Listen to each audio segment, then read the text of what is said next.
Like, imagine that somebody in your community is physically attacked. Like, who do you go to get assistance? Like, and other than reporting to the police?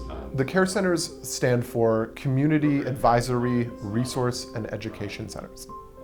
And the idea with these care centers is that they are a one-stop shop for any type of resources on radicalization, extremism, hate-fueled violence, and discriminatory practices. Exploring the idea of what would it look like if we brought practical knowledge to groups who want to hear from us about how to spot these things so that they don't get infiltrated. Who's behind the care centers? It's Southern Poverty Law Center, and it's the Polarization, Extremism, Research and Innovation Lab. Something like the care centers has not been done before in the United States, and we are launching those right now in Georgia and Michigan to go through a pilot phase, identify what works, and figure out how we can best serve communities who are addressing these issues of political polarization and extremism.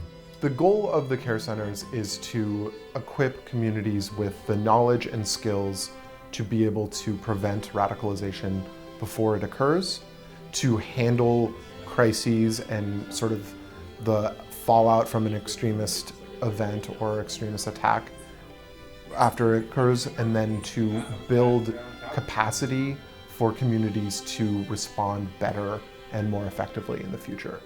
So to that end, we're like on the front end partnering with schools, after school programs, all manner of civil society organizations to sort of equip them with knowledge and skills. And then on the back end, we are offering policy recommendations to state and government officials. We're trying to sort of change the funding streams. An internal risk assessment with SPLC, and then identifying the gaps that we need to fill through training.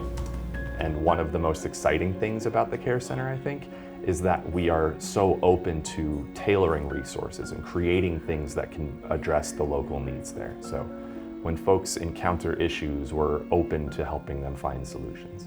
So for example, in Michigan, if there's more concern about like militia activity, then we would have more services and resources supporting that kind of prevention.